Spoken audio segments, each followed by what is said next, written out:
Hello, everyone. Welcome back to Reservations. We're your hosts. I'm Rain Whalen. And I'm Jeremy Blair. And I don't know who's who anymore. New Jeremy. So is that old Jeremy now? I'm better. I would say Jeremy Classic. But you look the same though. You know, I'm getting. I don't like new things. I know. It's the glasses. Yeah. God. Wow. If I took... Now can you tell the difference? Welcome back, everyone. Alex is back with us. Hello. This is the episode that Was supposed to happen. was supposed to happen. Week. But I mean, you know what? We had fun with Not a No, Living yeah, Dead. it was great. I listened to the episode, and it was great. Good job, guys. Yeah. Yeah. It was reminiscent of season 1. Yeah, Except, you know, we talked about something you actually wanted to listen to. that's true. I pitched to them as I was vomiting a whole bunch in my house. Do Night of the Living Dead. I think that'd be a bunch of fun. I like that movie a lot. And I almost got... While he was turning into a zombie. Yeah. You know what? Do a zombie? Yeah, do a zombie movie. I'd like. Yeah. I mean, who knows? Maybe we'll do another zombie movie later on. That'd be cool. You know, we got Yeah, I have Or a Zack Snyder's new Army of the Dead. Army of the Dead. About a mercenary crew that goes to Las Vegas to pull off a heist during a zombie apocalypse. no, thank you. Just pretty much the video game Dead No. Rising 2. I know. No one asked for that genre mashup. Like, I want a heist movie, but also a zombie movie. You know? Well, I mean, he had to do something while he was swinging that $30 million to fix Justice League. But anyway, so how excited are you guys for this episode? Guys, Very. extremely excited. This is one of my all-time favorite movies. I've seen it about 20 to 30 times. So, Yeah. And so, like we mentioned during the I'm Thinking of Ending Things episode, we will talk about a lot of the real events that the movie tends to kind of almost allude to or lean more heavily on, you know, because there's still a lot about the case they haven't and solved. there's a specific reason why they chose to do it in this certain way, and we'll talk about it. But let's go ahead and tell them it's Zodiac. Zodiac, 2007. For our MCU fans out there, this is pre-Iron Man for RDJ. One whole year before he did Iron Man. Well, probably technically a few I months. guess Pre-Avengers for Mark Ruffalo.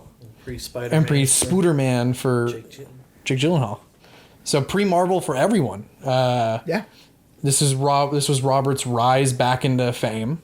Mark Ruffalo was crushing it, getting out of rom-coms. I mean, yeah, he had done Collateral before this. Mm-hmm. Kind of, I think, sort of. I mean, he's a phenomenal actor, and I love Mark Ruffalo, but I think he was sort of miscast in Collateral. He was the bad guy in Collateral. I don't know if you've seen it. It sounds familiar. It's Michael Mann's film with Tom Cruise and Jamie Foxx. Oh, right. Jamie Foxx, the taxi driver. Yeah, yeah. You know how long it's been since I've seen that movie? Yeah, it's been a while, right? So, And then Jake Gyllenhaal was coming off of being like a little baby actor, you know, October Darko. Sky, Donnie Darko. yeah.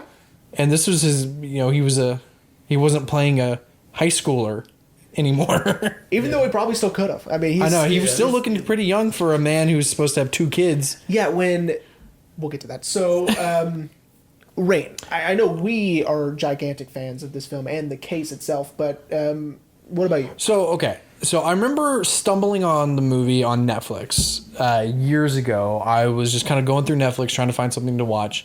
And there it was. And I saw Robert Downey Jr. And of course, like I said, this is well into the MCU. So I knew who that was. And I saw Jake Gyllenhaal. And I was like, okay, what's this? And so I knew a little bit of the actual case, but not a whole lot to have a true crime conversation with someone. Mm-hmm. So I watched the movie and I loved it. Yep. I thought it was phenomenally acted. I was on the edge of my seat the whole time. Written really well, which I want to talk about the script because that writer is hit or miss apparently, which is crazy. Which is nuts. Yeah, that he wrote The Amazing Spider-Man 1 and 2. Which is fine. I mean, but then he wrote this, which is, to me, I'll go ahead and jump it off with this may be, and it will, at least in my opinion, the most accurate dramatization or depiction of what really happened. True crime. Yeah. Yeah. Yeah, I feel like most true crime movies that are made, they do take liberties because they have to.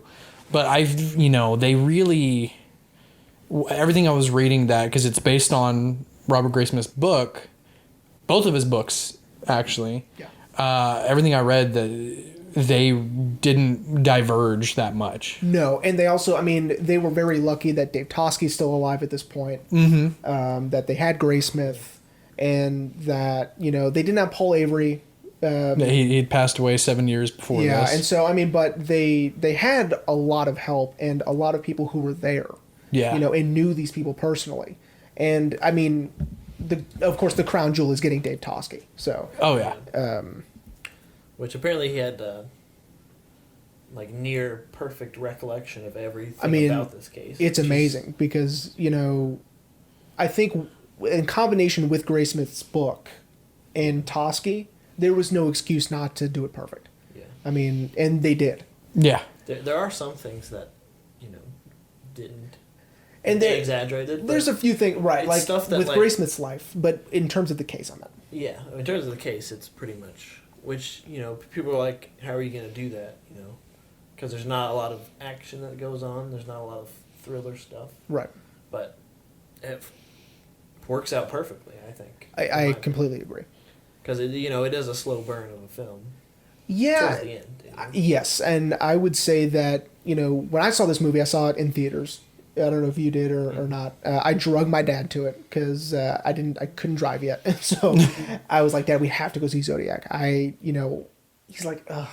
I go, it's 2.5 hours. Shut up, we're going. I have to see it. Yeah. And I was completely blown away by it. And that was in the theater. The way they set up the projector, it was really hard to read the captions underneath everything. So where it would say 2 weeks later or 3. And so it was still enjoyable even without the help of that. Yeah. So where do we want to start from exactly? I kind of want to start with, the timeline of the book. If our listener has read the book, this film is not chronological by case because it's following Graysmith, right? Right. The audience is Graysmith. So essentially, anytime Graysmith learns something, so do we, right? Kind of. Right. Right. At least in the way that things sort of pan out. And I think the reason they also did it this way is because the first murders, and I have their names written down, David Faraday and Betty Lou Jensen, no one survived. So there were no witnesses. Right. And so they can't recreate that scenario. Right? Mm-hmm. Yeah. But with Mike Mageau and Darlene Ferrin, they could. Right? Yeah. Yeah. And so I love that it starts with that murder first. And Boy Meets World fans out there know that it's Minkus plays... oh my God, I never figured that out. Plays Mike Mageau. And, even down to what Darlene was wearing is spot on, perfect. Yeah, they had, actual, looked at, the forensics and everything to match, the costuming, where they were at when they got, shot. Uh-huh. Where their bodies was found. Yeah, so because they did a lot of, research into making it as pristine as they could. Yeah, no, I read that David Fincher and the writer James Vanderbilt did their own investigation into everything so they could make it as accurate as possible. Yeah, and it shows, and that sort of dedication and attention to detail matters. Right, especially to the survivors who are obviously still alive, who will see this movie, right, and go, "That was it."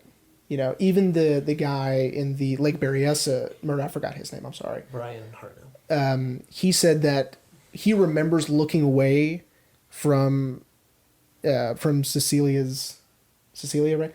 Yeah. Stabbing as soon as they cut to black, as soon as they cut from her being stabbed. He goes, it was perfect. It was exactly when I looked away. And so I so you won't have any memories. Right. It's unbelievable. And they're Carmen Gia, The door that he wrote on is exactly the same. They still have the door to look at.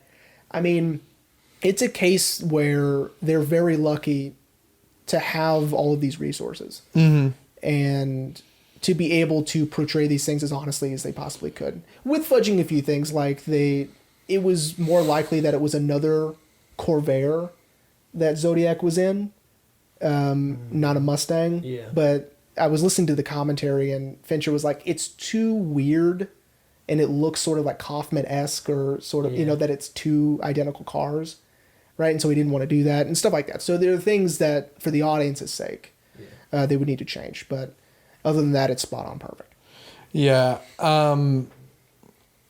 So I don't know a whole lot about the real life case.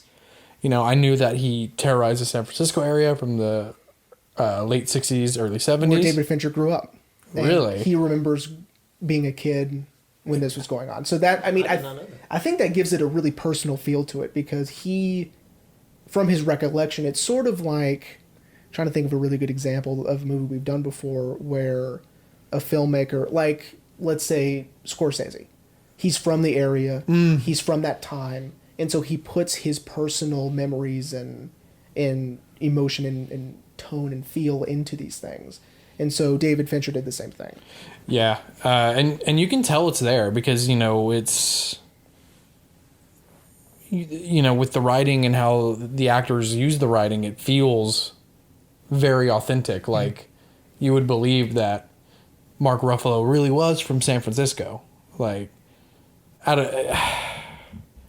just so much about this movie. One of my favorite lines in the film is after Toschi comes to the Chronicle to pick up Paul Stein's shirt, Graysmith goes, he wears his gun like Bullet. Yeah. Yeah. Well, see, and I knew that thanks to you. Yeah, that Toschi was a consultant on Bullet and Steve and for McQueen. Dirty Harry as well. Yeah. Well, I mean, Dirty Harry's basically. Well, Dirty Zodiac. Harry is Zodiac, but he was they modeled Dirty Harry partly after Toschi. And because I remember. And what I remember read is, that's what Toschi was. He loved to be in the spotlight. Yeah. He loved, all the interviews and all the stuff being in the newspapers. Mm-hmm. So, I'm sure being, portrayed at it as a movie, even just like for inspiration, I'm sure he loved that as well. I mean, you can imagine. I mean, Steve McQueen playing you in a movie. You know what I mean? And then Clint Eastwood. Those are the two coolest guys who have ever graced the screen. You know, I wonder if that scene in the movie theater is how he really was. Where he's like, they're making movies about it. They bring that up in the commentary to where public interest dropped after Dirty Harry because they solved it in Dirty Harry, right? Yeah. And so it's sort of this psychological reset for everyone that they get their catharsis. Oh, so it was like, so if the movie solved it, then it's solved. Then that's good enough for the public, right? Because, Okay. For them, it's just a story. If you don't live it. Right. I mean, that's sort of how it is in any sort of true crime thing. Very if you're interesting. Not, like, Isn't that invested, interesting? Yeah. Yeah. So I want to take a break from the real life stuff, and I just want to talk about the acting, man. All these phenomenal actors. Yeah. Yeah, I was actually going to start off this episode by saying, you know what? Let's do a blanket statement because it would take too long. Everyone did great. Yeah, absolutely. Because, even like the bit characters, Dermot Mulroney crushes, and he's in like 5 scenes. Yeah. Right? Everybody is unbelievable in everything. Yeah. I think that's probably, like a David Fincher thing as well. I agree. Like, even the guy that plays Brian Hartnell. Yeah. Like, that's his only role. Yeah. He had nothing before that, anything in one after that. And he, even just one little bit character. Yeah, I mean, and, they were saying that he was eating a sandwich before the scene, and so the little thing that he does when being confronted is real. He just had a little bit of indigestion, and he's like, keep it in. That's real. That's real enough. Yeah, it's... man. Like, I don't think I've seen... Well, I mean, I know I have, but, like, a movie this precise with acting, like, where it's so just... I would call this a perfect movie. Yeah. I think so. I'm a blanket statement. for me, I would say in terms of true crime, in terms of crime drama, thrillers, suspense, I would say at least for the 2000s, it's the best one. Oh yeah. Even though it's inconclusive. Yeah. Yeah. I mean, in terms of filmmaking, I would say that, in rewatchability, in terms of entertainment, and staying true to the true life events, it's perfect. And that cinematography, though. Dude, Classic David Fincher has the greatest cinematographer in the business. That opening shot, we're in Darlene's car, but you already feel like, are we in Zodiac's car right now? Yeah. But then the camera switches from Mark Mageau. Mike, and it switches from him to the camera cuts to Darlene. You're like, oh, okay, thank God. Yeah. Like, it's that first scene sets up the tension. I feel like there are many scenes and shots that I wrote down, like the Paul Stein's cab, the bird's eye view. Yeah, while you get the radio commentator. It's fixed on the car. I don't know how they did that. I'm sure it's CGI. Yeah, I mean, this film, of course, being in the early digital age, and Fincher really latching onto that and keeping it throughout his career, has tremendously helped this film, especially with the digital matte paintings and the car scene, the blood. So I mean, all the blood. And it looks great. All the blood was CGI. Yeah, which is crazy. Which is now everyone uses that. Yeah. I don't think anyone has used. It doesn't look as good. Blood squibs since RoboCop. This is a tangent. Which is I usually save those for rain. But I would say Joker's blood was pretty good. Yeah. It was CGI? Yeah. Say. Yeah. You just blew out. Alex is going to stand up and jump out the window now. Yeah. There's nothing real? Yeah. Well, am I CGI? Yeah. No, he's not really here, guys. He's not really here, CG. We've gotten way better at CG here on reservations. Like, see, look. See, like, oh, it looks like my hand is really touching him. But to go back to the film itself, even the Transamerica Pyramid building. Oh, I love that shot. That time-lapse shot. The time difference. Where I loved that he chose to do it over the course of one day. The building of it, so the sun, rises and sets. Yeah. But it being, a year, it's amazing. And of course, Marvin Gaye. Yeah. You can't go wrong with it. I mean, the soundtrack, I have it on vinyl. I listen to it all the time. It's such a killer film, man. So Jeremy, what elements of the film made you know that you were going to want to rewatch this movie again and again? First off, just the mystery of it. I remember watching it wasn't like an Unsolved Mysteries. It was a show kind of like that where they did an episode on the Zodiac, and I'd seen it a couple of years prior at my grandmother's house, and I was obsessed. I mean, from the jump. I even remembered the cops not stopping that gentleman because the description was wrong. I remembered that. And so when they did it in the film, I go, they even remembered to put in the mistake, right? I was obsessed. And so that was number one. This is embarrassing, but at the time, I was maybe in the 8th grade. I didn't know anything really about the case besides watching that documentary once. But I was really into writing, and I was going to be a novelist, I thought at the time. And so I was writing the short story, putting Zodiac in the short story or whatever. And so when the movie came out, I was like, holy shit. Forget what I'm doing. That's stupid nonsense, right?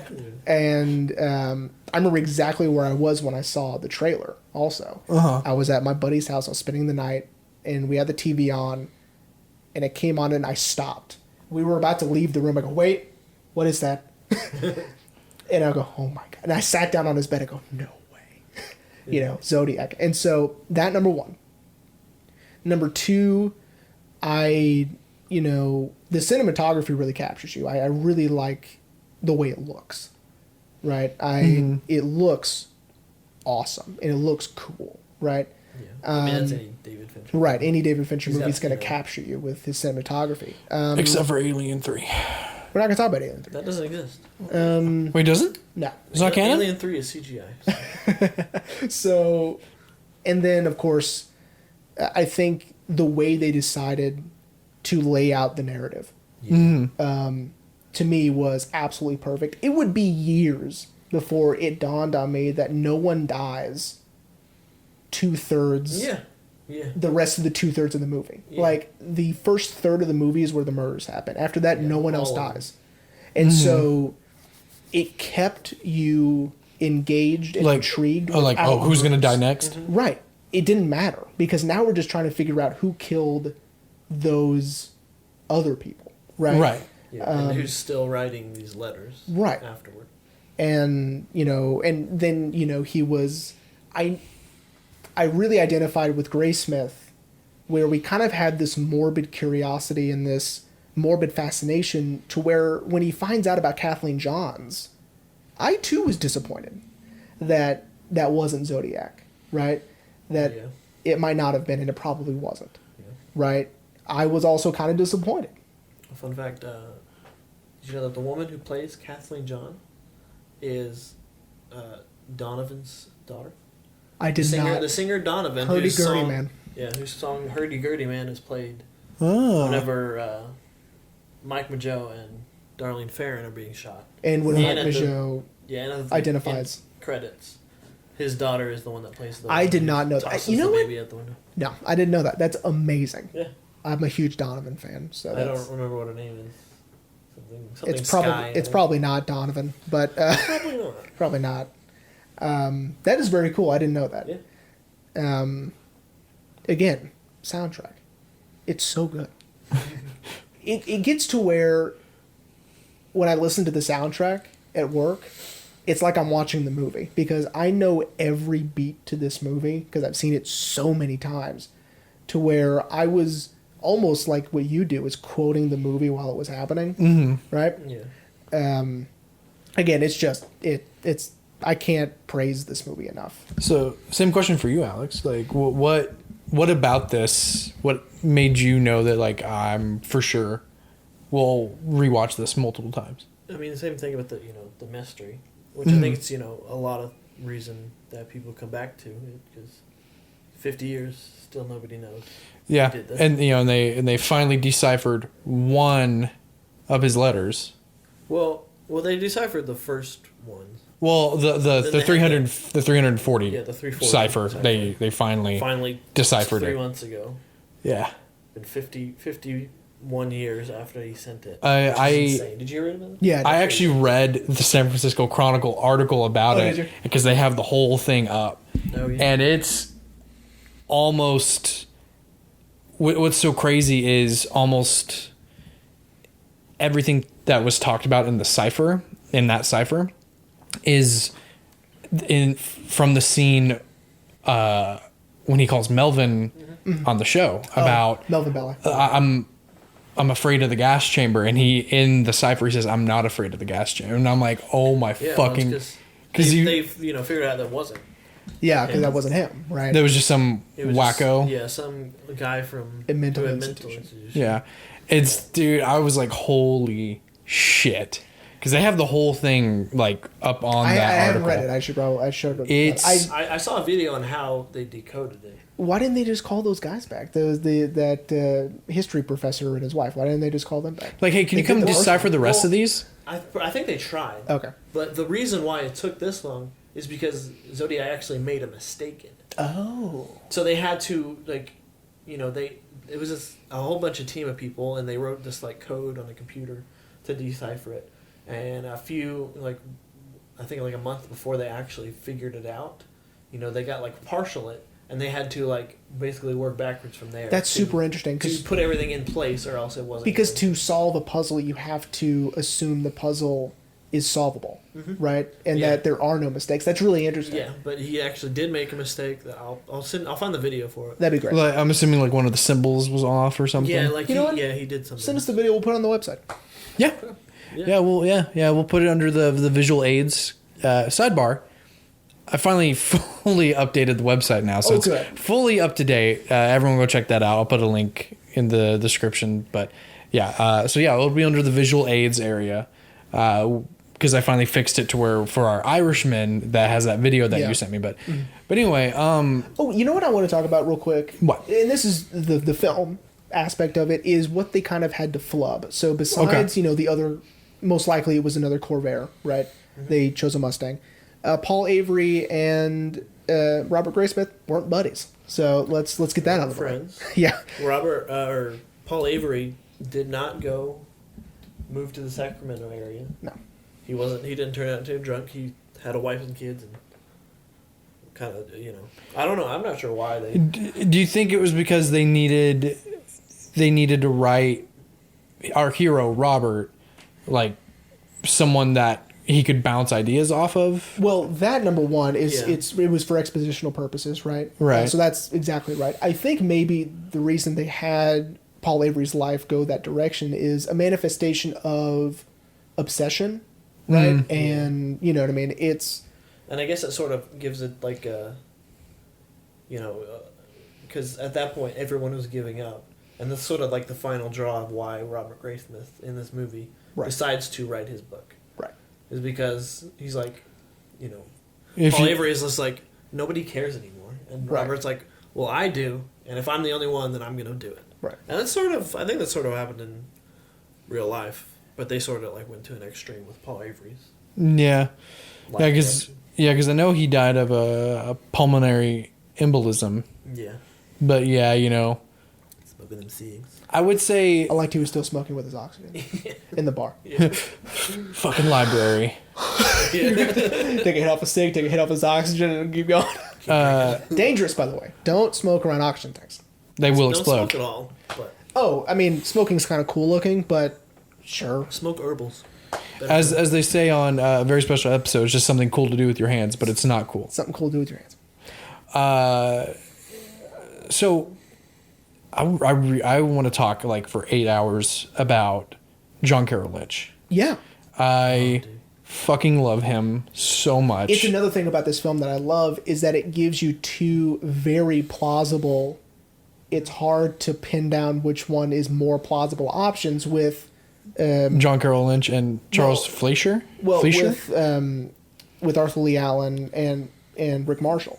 Like you don't Well, we never see Rick Marshall. Well, we no, see but- Bob Vaughn. right, but Bob, yeah. but really it's the idea is Rick Marshall was this huge, and if you watch the documentary on the Blu-ray or wherever, it's called This is the Zodiac Speaking. It's free on YouTube. That's where I watched it actually because I was at work. They interviewed Mike Mageau, and he had said, now his recollection may not be the best at this point. I think I have a friend who has Parkinson's, and I think he is suffering from Parkinson's. He has the same sort of cadence and mumbled speech. But he said that he remembers Darlene saying the name Richard when they were being chased. But again, this is his recollection. Being chased on that 4th of July night. Okay. The movie didn't portray the chase because Mike Mageau didn't say that to the police at first, and they were going off of police files. Yeah. But he remembers the name Richard being said, which gives way for Rick Marshall. Because Rick is... But I'm an Arthur Lee Allen guy. Well, and even though the movie does give us these two plausible outcomes, it does lean very heavily that it was probably Arthur Lee Allen. I think it's because it was Graysmith's pick. Yeah. Graysmith was very obsessed with it being Arthur Lee Allen. And as far as I know, Toschi was too. Yeah, I read that that Mark Ruffalo, having sat down with Dave Toschi, Mark Ruffalo said, these guys have to take their, personal opinions out when they are interviewing a suspect. But he said, I remember Dave telling me as soon as he walked into that room, I knew it was him. Yeah, but see, the thing about the Zodiac, especially in the true cases, everybody has their favorite suspect. Mm-hmm. And everybody stretches some facts to include that suspect. Right. Even when there are things that disqualify each one of them, which is pretty insane how every single one has like some pros and cons. Yeah, It's like how could you not know? I mean, a lot of it does have to do with police incompetence. Yeah. Yeah, it was the 60s and 70s. Yeah, you know? like if it wasn't for them saying it was a Negro on the Negro male, they may have caught him. They may have caught him after he killed Paul Stein. Yeah. Yeah. Yeah. But I think, it was an affluent white neighborhood in the late 60s. Mm-hmm. It's funny you say that because they interviewed some of the policemen and detectives that were there for Paul Stein, and that's exactly what they said. They're like, it was an affluent neighborhood. Like, we left him alone. There was there was this big socioeconomic bias that they were using to determine who to stop and who to look at. Mm-hmm. And I want to talk about Charles Fleischer, because they kind of paint him as he also could have been him. And as for Bob a comedian, Vaughn. He's perfect because he knows timing, and that's what David Fincher loved about casting him. Was I know he's Roger Rabbit, but but the way he moves his body, the way he chooses when to pause and when not to pause, it's perfect. Well, and how not a lot of people have basements in California. Well, then how they shoot that? Coming? How they shoot that scene is the camera's kind of. It's like a horror movie underneath him, and the lighting. Yeah, he's. And then who has a key lock on the inside of their house? Because I mean, in order to unlock the inside, he has to. Oh yeah, a lot of people have. I do. A lot of people, it's the same key from the outside to the inside. Well, I know, sometimes but it's a little knob. But he, what I think what you're saying is he why he locked it. Yeah, why he locked it in the first place. Yeah. Which I did that also. It's just habit that as soon as I close the door, I lock it. But I get what you're saying. It's because Robert. I think Jeremy's the Zodiac. No, we already determined that Frollo was the Zodiac all along. Frollo. Nah, it's Ted Cruz.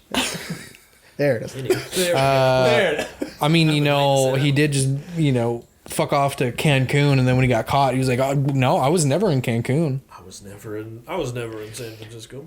If I was the Zodiac, why would I tell you? Yeah, I obviously wouldn't tell you if I was Zodiac. And so I also own a Zodiac watch, by the way. That's absolutely true. I should have wore it for the podcast. Well, pause. Go get it. Yeah. Now I think he is the Zodiac. Oh my god. Well, and he's also Allen though. John Carroll Lynch. You know what's so weird? What? The officer that interviewed Arthur Lee Allen after the Lake Berryessa murders. Guess what his name was? What was his name? John Lynch. No shit. Yeah, I did not know that. Well, speaking of John Carroll Lynch, this is the second, supposed serial killer. Well, this one's supposed, but this is the second time he's played a serial killer. He played John Wayne Gacy in. Well, this would be the first one. American Horror Story. American Horror Story. Well, yeah. But American Horror Story, he played John Wayne Gacy, who was he was a serial killer. I'm a gigantic fan of his. I think since Fargo. I think it was the first time I ever saw John Carroll Lynch in anything. And he's just fun. I love this guy. He's so talented. He can do comedy. He can do drama.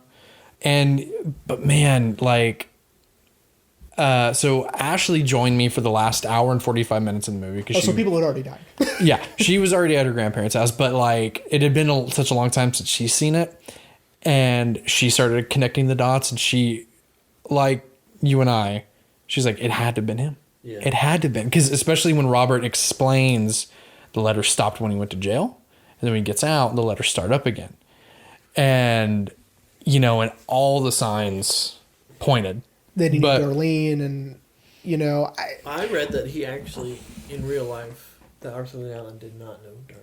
And, well, that brings up a good point. Is in those interviews I was watching, one of the police officers said that the book has him at the painting party. Yeah. And he's like, I wasn't there. I have no idea why Graysmith put that in there.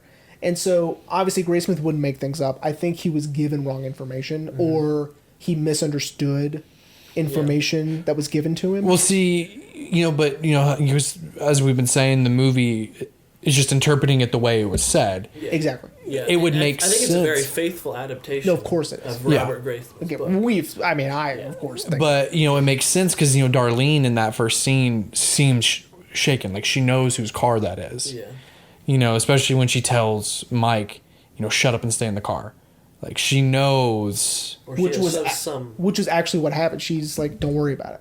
Yeah. You know, like, she was very dismissive, didn't say the name until, again, Majot's recollection is she said Richard, but that could also be wrong. You know, he's been shot since then. And, Yeah. you know, it's been a while. So Probably a lot of drinking. what I love that Fincher did is that each person who played the Zodiac matches the description.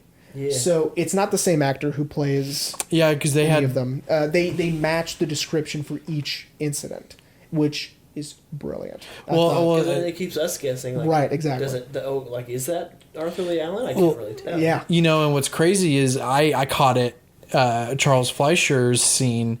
I paused it at one point and I pulled up the sketch art, and it looked very close. And I was like, I think that's why they cast him too. And Ashley was like, I think so. Like, it looks. Yeah, a lot. They did a very good job casting. Yeah. Like, not only great acting, but they do look very similar. Like, They do. Mark Ruffalo looks very Like similar Toschi. to Toschi. Yeah. Robert Graysmith does. Robert Downey Jr. doesn't look too much like Paul Avery. No. But I've listened to, I've seen some interviews with I was him, gonna say he and probably. he sounds like him. Yeah. They have the same like voice inflection. It's weird. Yeah, I think crazy. that's what Downey did was he just listened to and Yeah. and talked to people who knew him and the only people who really didn't look like who they were supposed to was like Duffy Jennings. Adam Yeah. Goldberg plays Duffy Jennings. He doesn't look anything like Yeah. like him. And that was supposed to be Jimmy Simmons. Oh, Jimmy Simpson was supposed to play Duffy Jennings. I He love was him. there to read for Duffy Jennings. I love Jimmy Simpson. And they were like, you look a lot like the actor we have playing. You look like Michelle. Minkus. Did anyone tell you that? Well, because He's they like, sat next to each "Thanks." other during their auditions, Really? Uh-huh. and they looked and they go, they look a lot alike.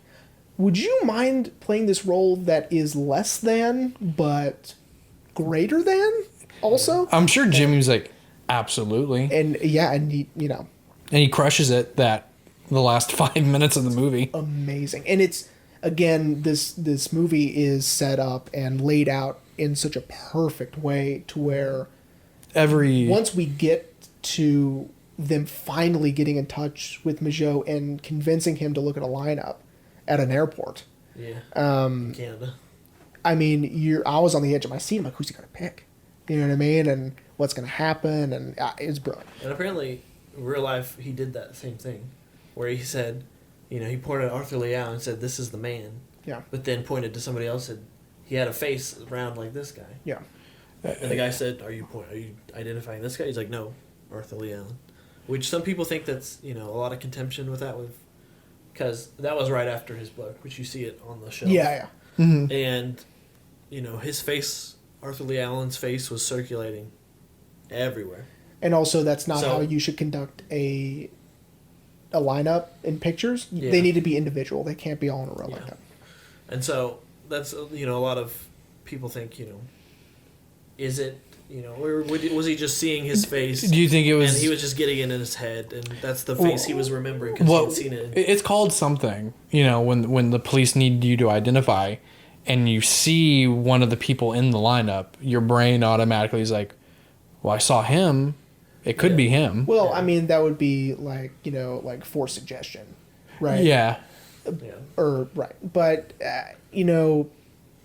I think Alex is more right. I think that it was the combination of the book and news circulation and, word of mouth, right? Which, as soon as Arthur Lee Allen's picture and name was out in the news, you can't do the lineup anymore because you've tainted the lineup, right? I was kind of referring to, and you were talking about it off camera. Oh, exactly. The little things where they're having that survivor go through a lineup, and she had seen Jared Leto, and then she sees his picture, and she's like, "I think it was him," but Rami was like, "Well, she saw him in the hallway, so this doesn't matter." Yeah.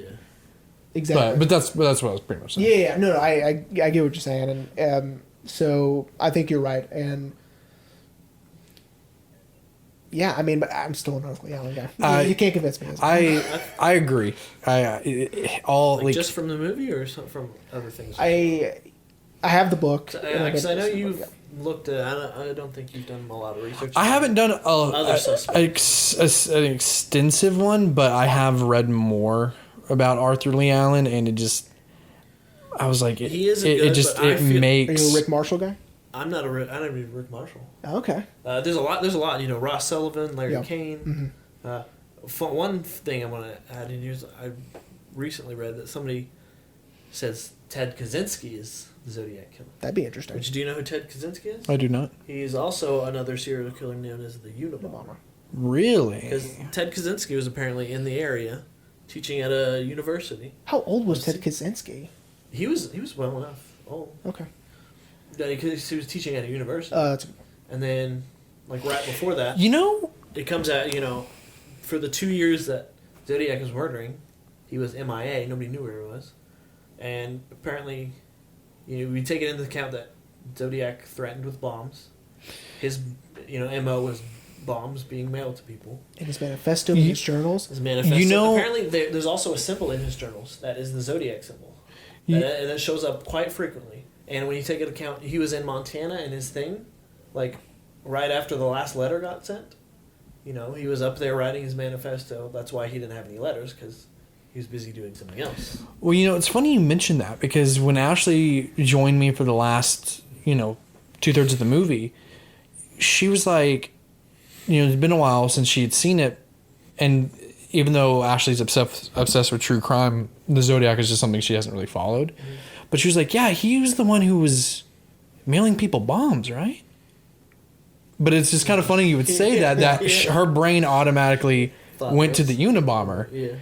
Because I always found it strange that the murders and the bomb threats were so disconnected. They didn't seem like they were the same person. Yeah. Right? I think that has a lot to do with... Now, I'll get into who I think, what murders I think this was. But, you have all these different murders coming up, and then you have Paul Stein. Right.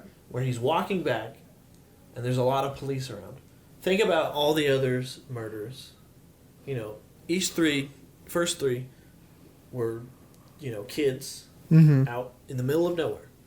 No possible way a police officer would have come up to him. Mm-hmm.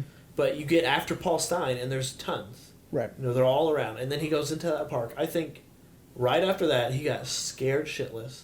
Like, oh, I almost got caught. Yeah. And that's when he retreats to, the thing he does better is writing letters.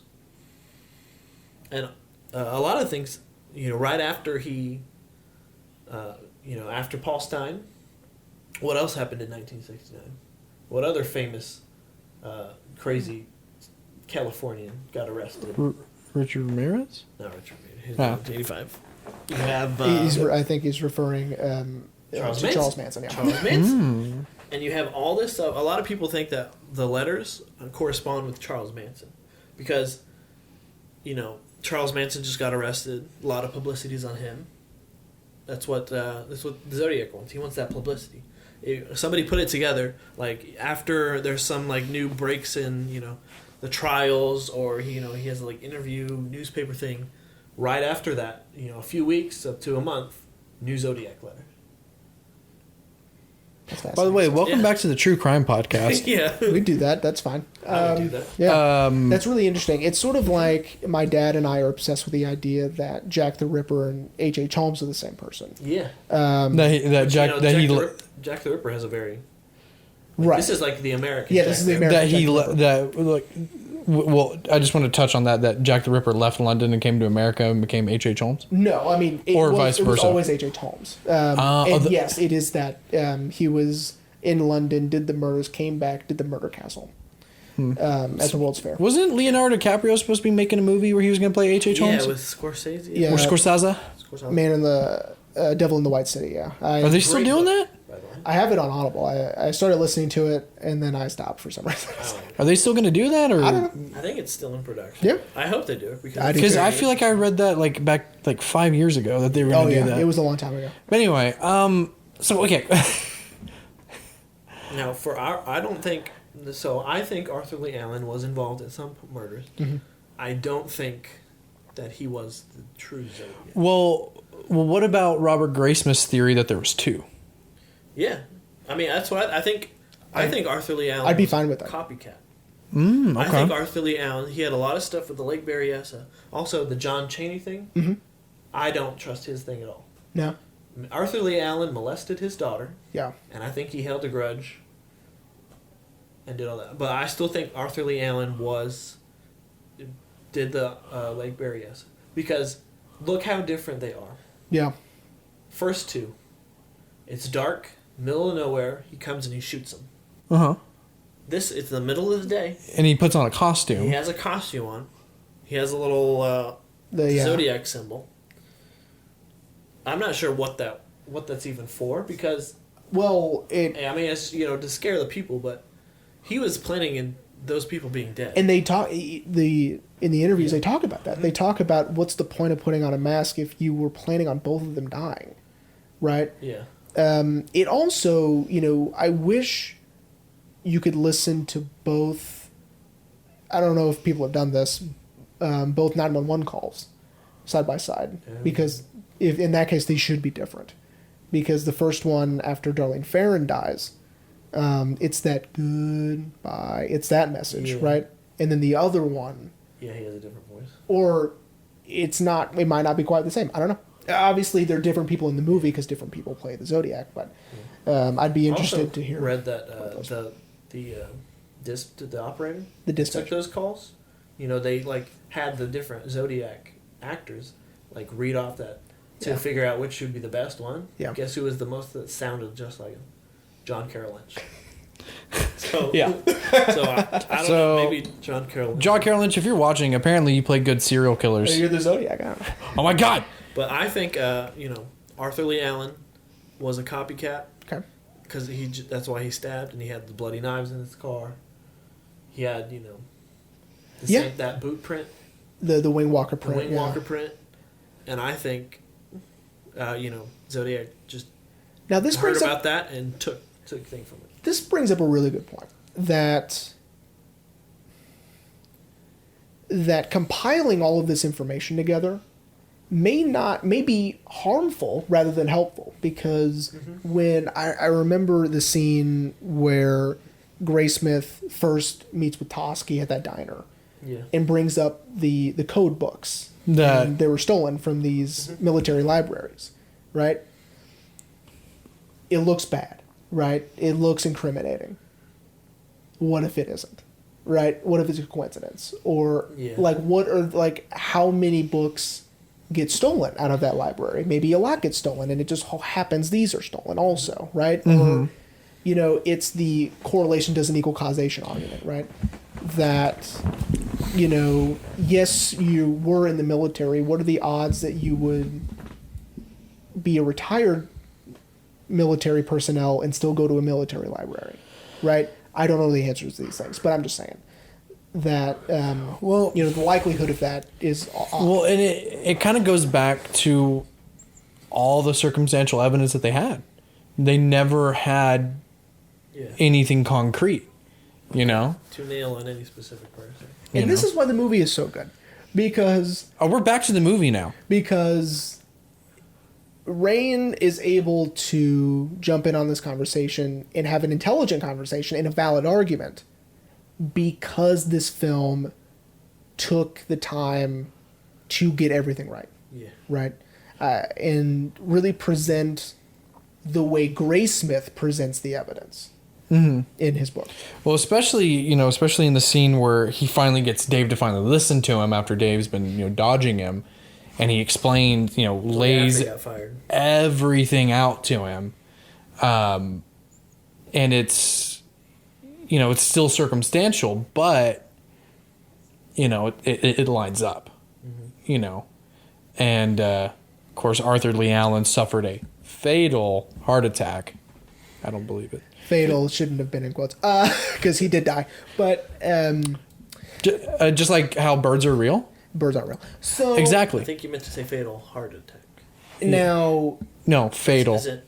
No, he had a heart attack. It was not fatal though. It was fatal. So they just killed him afterwards? Yeah, that's what I'm saying. I was going to say he is dead. what do you think about Graysmith's anonymous phone calls?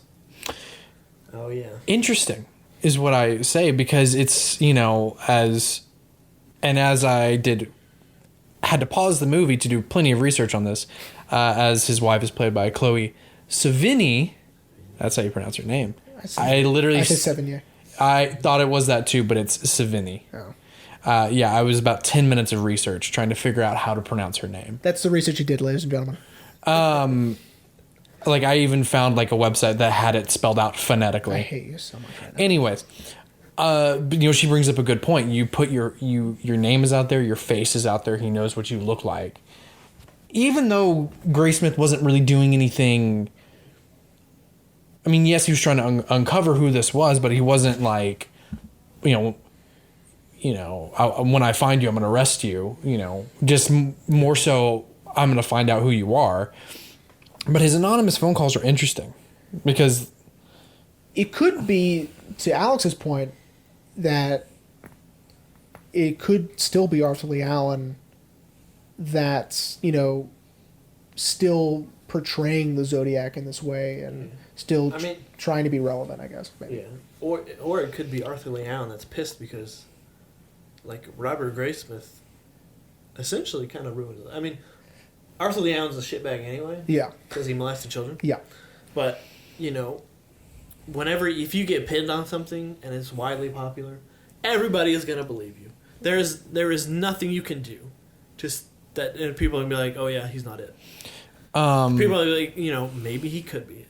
And from what I know, that basically haunted him for the rest of his life because he couldn't do anything. He couldn't get a job. He couldn't go out. Like, oh shit, you're and Arthur live Lee a Allen. life. So it could be, Arthur Lee Allen just pissed, or it could just be a random person that. Because it also noticed him happened to Darlene Ferrin's family, right? Uh-huh. Yeah. And so that's where it gets sort of strange that it's the same, right? Well, it's the question I also have is that scene in the film where Robert Graysmith and Arthur Lee Allen lock eyes for the first time, if that was fudged or if that really happened. Did that really happen? They didn't. Dutcher didn't say. It does happen in a way. They did meet. They didn't really meet in the Ace Hardware. Yeah. Yeah. Which is kind of funny. I don't know if you've ever seen Bubble Boy, but Yeah. Yes, he plays Jake Gyllenhaal's dad. Oh, John Carroll Lynch. Yeah. That's awesome. I don't remember that. That's amazing. That's right. That's right. Because at the end of the movie, because his dad has no personality to the whole movie, and at the very end he joins the biker gang with Danny Trejo, and is in a leather jacket. That's right. He's probably like, Dad, Dad, I found you. Why are you killing all these people?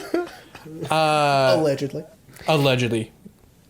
do you think that they should have had more of the suspects in the movie?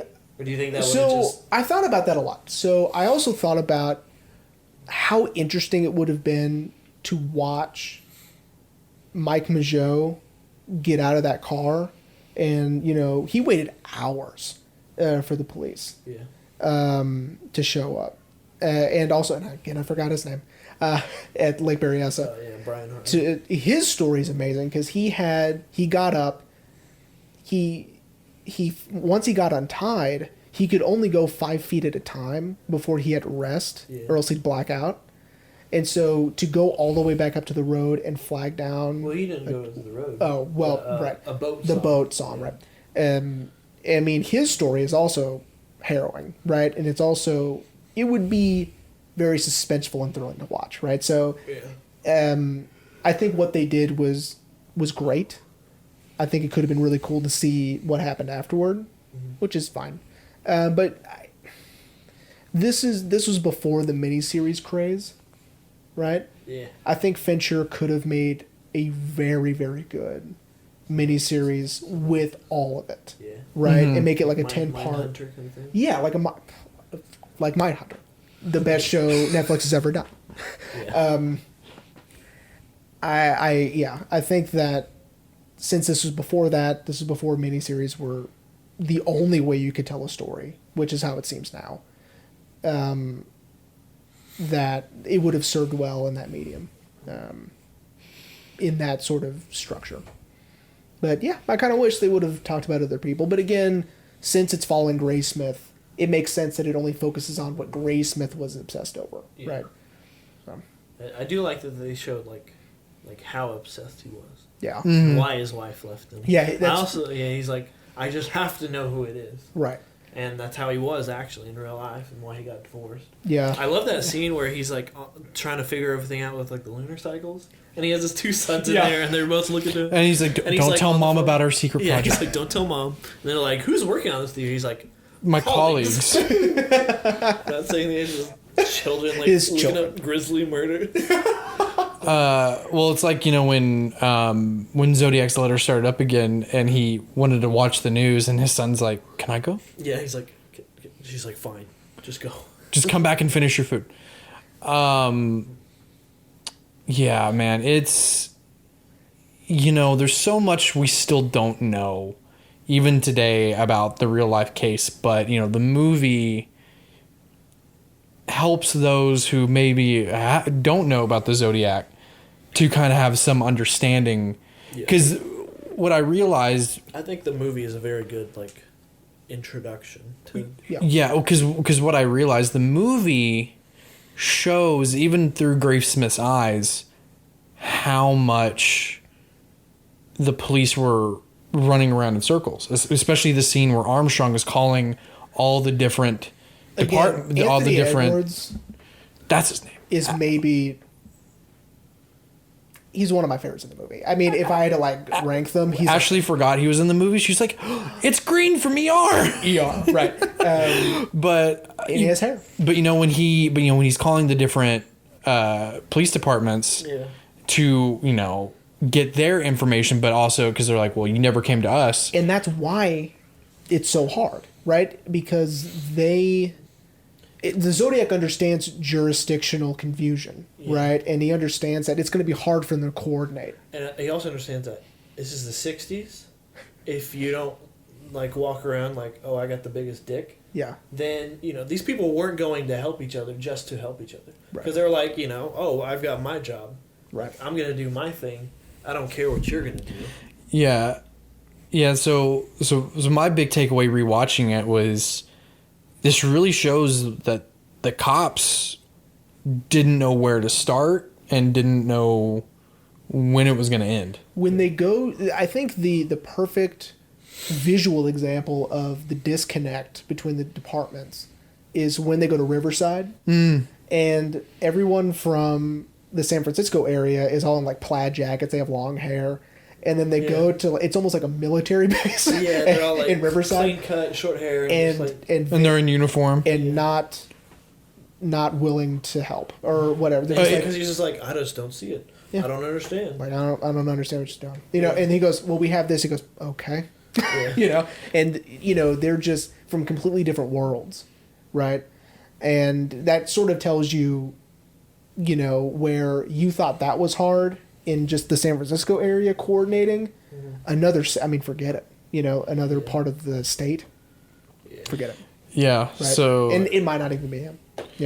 and then the last 45 minutes of the movie is Robert's obsession. Yeah. And how he spirals pretty much out of control. And even with his wife having left him, she's still like, finish the book. You have to finish the book. Yeah. Or it's going to consume him, right? Or it's going to drive him crazy. I liked where they got the idea to slap the paper on the door. The wet paper on the door. Yeah. Arthur Lee Allen's driver's license. Yeah. It's like raining, and he's just like, his birthday. There was they had a story about a former pro wrestler who was avoiding his wife's lawyer because she was going to hand him divorce papers, and it was after a match, because again, pro wrestler, after a show. You mean he was acting? Yeah. So after Wait, it's fake? after the show, It's CGI. he was covered in sweat, right? And this guy goes, "Hey, are you so and so?" He goes, "Yeah," and he slaps the papers on his back. And he goes, "You've been served. See ya." And he goes, "Ah!" And so he was like, "Just slap it on the door," That's awesome. But yeah, I feel like in the film really helps show this, that, that the newspapers didn't know what to do. The cops didn't know what to do. and it's just a mess is what it is. You know, the cops trying to do their best to maintain some, you know, civilness, like, you know, keep everyone, you know, understanding, like, hey, this is a serious thing, but like keep the peace. And it just and the agony of having to literally follow up on every tip, right? Yeah. When that montage of the lunatics. And here comes every loony in a 5-mile radius. Yeah, and I'm the Zodiac killer. Really? How did you kill your victims? And it's way off. With And a hammer. with a hammer. no, not a He hammer. gets his foot hurt, and then the killing starts. Coincidence? And he's like, I don't know, is it? You tell me. Yeah, and he removed his hands. The Zodiac hasn't cut off anyone's hands, ma'am. He hasn't. Oh no, it's he hasn't. No, sir, he hasn't. Because it was a Sure. it was a drag queen. Yeah.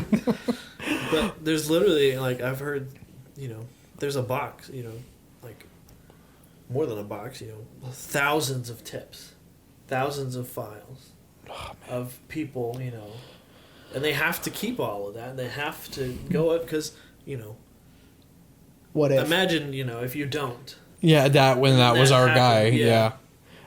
That was a boy. That was our boy right there, and he slipped. I mean, it's, you know, it just shows you how it may never be solved, just because of, you know, he did a good job of spreading out what he did and getting lucky as well. and getting lucky. Yeah. Yeah. So Jeremy, Yes, sir. are you ready to wrap up? Yes, I am. I'm very excited we did this episode today. I love this movie very much. I feel like we've been saying that we were gonna do this movie like 3 seasons ago, Yeah, and we maybe. never did. Yeah, I think we just needed the right time, maybe, And the right person. and the right person. Aw. Who I think you provided some really good stuff today. I you know, that Ted Kaczynski stuff, I didn't know that. So that's Yeah. that's I really think interesting. That's a very and I'm recent going to look into that for sure. After this, because definitely our next movie is not going to be this much fun. I don't think. Yeah. But you'll be fine. But I'm again very happy you decided to pick this one. Yeah. I have been excited about this for weeks. So Yeah, it's because I love the movie, and you know, true crime doesn't interest me, but you know, this does, and I think it goes back to the mystery that we don't know. He's never been caught. We don't know if he's alive. We don't know if he's dead. We don't know anything to this day, and it's a little scary, but you know, like Robert, I also like puzzles, more so mind puzzles. I mean, I know puzzles are for your mind, but like where you really have to connect the dots and really think. But what about you, Alex? I just, this is one of my, I mean, I think David Fincher is one of my favorite directors, just because for sure. how he lays everything. He does very good with true crime and serial killers, you know. Yeah. 7, Mindhunter. Yeah. 7's going to be the next one, because I'm going to show Ashley 7. Oh, Girl with the Dragon Tattoo is phenomenal. Oh, I've seen that one. The Daniel Craig version? Mm-hmm. Yeah, I've seen that Yeah, one. it's David Fincher. Wasn't he going to do... Didn't he produce the girl in the spider's web that tanked? I didn't see that. I think he did. But I agree. I think Fincher shines and stuff like this. I mean, he's great at other things. You know, Benjamin Button's great. Yeah. Social Network's great. Oh, yeah. But when it comes to murder, Yeah. Fincher's the go-to guy. It's phenomenal, man. So, Jeremy. Yes, sir. What are we talking about next week? Next week, we are talking about Don Hertzfeldt's multi-medium / animated film, It's Such a Beautiful Day. Yeah. I think you can find it free online. It's about an hour and 10 minutes. I mean, you can find anything online. Yeah, I do think you can find this one online. I bought the Blu-ray years ago. It was expensive, but it was worth it. Because I watch this movie all the time. It's short enough to where I can just put it on and, you know, just have, I don't know. I watch it all the time. I think it's brilliant. I may find the Blu-ray because I may not want to go through the trouble of just finding it online anywhere. Okay. But yeah, Alex, thanks for joining us for Zodiac. Thanks, buddy. That's 2 back-to-back episodes with Alex. Back to back. Should we do some more true crime stuff? Absolutely. Another movie? A spin-off of Reservations. Or just, other True crime with Rain, Jeremy, and Alex. Yes. I would not be any help to that at all. I don't understand true Well, you crime. can be like our, was it Scully? Yeah. Or Skeptic or whatever? Yeah, Scully's the skeptic. Mulder's the Mulder's the believer. Yeah, the believer. I haven't seen that show. I started to rewatch it a while back, and then I stopped, and I've been meaning to hop back into it. My buddy who loves the show, sidebar, loves the X-Files. That's what we're referencing. And he said, dude, just skip season 1. I forgot how bad it is. Just go straight to season 2. Maybe that could be your point. You don't know anything. Yeah. And we'll bring up cases and say, who do you think did it? If they're mysteries or... Yeah. Who knows? We'll cross that bridge when we come to it. Cool, because I got, now that you've said that, lots of movies just came into my mind. So, but we hope everyone enjoyed Zodiac. Definitely do your own research and let us know on the Facebook. Hey, leave us a comment, you idiots. Maybe that's why we get so much mean comments. Leave a comment. All right? Because he's being so rude. It's not hard. All you got to do is just, I enjoyed it. Or you guys are dumb. Whatever, man. You bunch of jags. You lazy. Just say something. But anyway, we hope you guys enjoyed. Thank you again, Alex, for being here. Thanks, bud. We will see you next week for such a beautiful day. Do we want to mention the... You mentioned what? I was going to say I've come out already. Well, we don't know yet. We don't know yet. A very special episode coming. Yeah. There, I just said it there. It's gonna come out probably after this at some point. Yeah, and it'll be YouTube exclusive. YouTube exclusive. So, hope everyone enjoyed, and we'll see you next week.